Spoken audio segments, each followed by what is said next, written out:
Galbay di 10 aplikasi pinjaman online seperti Akulaku, EasyCash, Kredivo, Kredit Pintar, Tunaiku, dan lain sebagainya, tiap hari ada aja DC yang datang ke rumah. Nah, gimana solusinya? Apakah ini akan berdampak buruk ke depannya? Dan kira-kira hal yang terbaik yang bisa kita lakukan untuk lepas atau mungkin bebas dari jeratan hutang pinjaman online ini apa sih sebenarnya? Oke, kita akan bahas pelan-pelan di video kali ini. Jadi gini, DC datang ke rumah itu hal yang wajar, hal yang lumrah jika memang ya perusahaan pinjol itu memang sudah mempunyai DC lapangan. Dan ya nggak semua pinjol itu punya DC lapangan. Ya ini juga perlu diketahui, tapi memang benar adanya DC memang diperbolehkan datang ke rumah untuk menagih. Ya, untuk mengingatkan menagih lah sebenarnya. Ya, nah kalau kasusnya Galbay di banyak aplikasi pinjaman online, tentu yang datang ke rumah itu kemungkinannya kan juga banyak dari berbagai macam pinjaman. Nah, ini tentu akan membuat kita stres, membuat kita akan panik, membuat kita bingung. Harus bagaimana nih? Ya, siapa yang nggak stres? Tiap hari harus berurusan dengan tim penagihan, ya kan? Nah, sekarang apa sih yang harus teman-teman lakukan jika sudah terlanjur di situasi yang seperti ini? Yang pertama, teman-teman harus udah dalam kondisi paham betul aturan-aturan yang berlaku.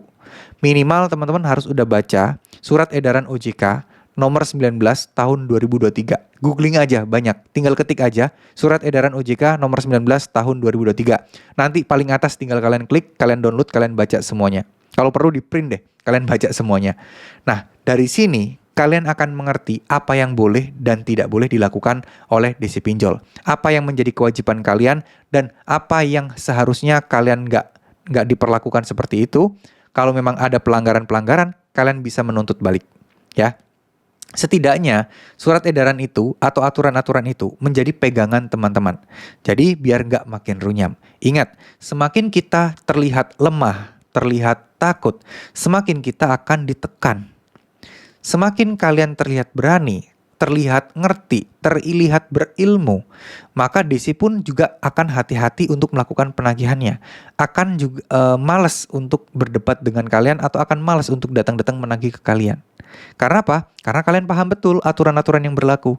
DC paling benci orang-orang yang pintar dan orang-orang yang paham terkait hal tersebut. Hal ini juga tercermin sih di nggak usah DC pinjol lah. Leasing motor atau leasing kendaraan bermotor itu kan paling males juga kalau berurusan dengan orang hukum. Orang yang mungkin lulusan sarjana hukum. Males. Karena mereka tahu ngerti banget soal hukum. Ngerti banget soal perdata. Jadi DC penagihan mau nagih-nagih kayak gimana pun ya nggak ada masalah. Gitu loh. Jadi, nah dari sini kita belajar satu hal, kita harus ngerti permasalahannya apa, kita harus ngerti bagaimana cara untuk menghadapi DC-DC ini. Kalian tidak bisa mengontrol DC mana aja yang akan datang, kapan DC akan datang, dan kalian juga nggak akan bisa mengontrol untuk menghentikan DC yang akan datang. Nggak bisa teman-teman. Nggak bakal bisa. Karena itu ada di luar kontrol kita. Fokus kita, tujuan kita cuma satu, yaitu mempersiapkan diri kita. Nah, kalian harus sadar betul bahwa Galbay pinjol itu bukan sesuatu yang buruk. Gagal bayar pinjol itu bukan akhir dari segalanya. Yang penting kalian ada niatan baik untuk bisa menyelesaikannya. Mau itu 1 tahun, 2 tahun, 3 tahun, asalkan kalian ada kemauan keras, insya Allah itu akan jadi hal yang baik. Ya, nggak perlu takut. Kalau memang DC datang, bilang sejujurnya. Katakan dengan tegas, memang masih belum ada uangnya, lagi diusahakan. Jadi mohon untuk bersabar dan udah nggak usah kesini-sini lagi. Saya akan usahakan terus. Kalau kesini saat saya proses usaha itu akan mengganggu saya dan akan membuat saya juga akan kesulitan dapat uang. Nah udah gitu aja. Biar DC-nya ngerti bahwa oh kalian ini niat loh mau bayar. Oh kalian itu ngerti loh aturannya. Oh kalian itu nggak bisa loh diancam-ancam yang nggak jelas. Nggak bisa loh ditekan-tekan. Nah itu yang poin utama yang harus teman-teman pahami dan harus teman-teman terapkan ya.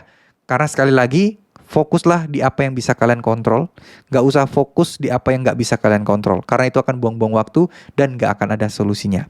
Tetap semangat buat teman-teman semua, sehat-sehat selalu, semoga rezekinya dilimpahkan oleh Allah Subhanahu Wa Taala, semoga kalian semua bisa menemukan jalan keluar yang baik, dan semoga teman-teman bisa melalui semua ini dengan tenang dan secepat-cepatnya. Amin amin ya robbal alamin. Terima kasih. Wassalamualaikum warahmatullahi wabarakatuh.